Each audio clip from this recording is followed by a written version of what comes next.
สบายดีพี่น้องมาพี่น้องเอ้ยใครอยากมาหาแม่เฒ่าเด้อพี่น้อง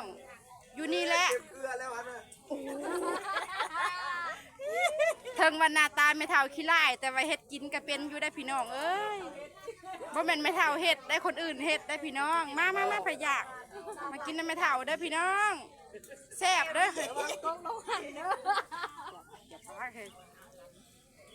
มาคันพะอยากเลยมากินน้ำไม่เท่าได้พี่น้องทอดไก่ได้พี่น้องกำไพอยากได้มีอย่างก็มีแต่คนงามๆได้พี่น้องเอ้ยเฮ้ยอันเจ๊ใหญ่เขาคือบ่เห็นเฮ้ย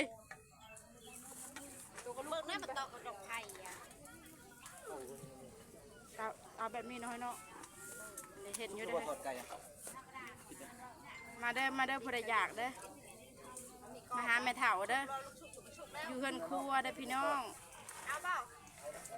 มาเอาชามแล้วนะแซ่บพอแล้วพอแล้วน้อยเนาะ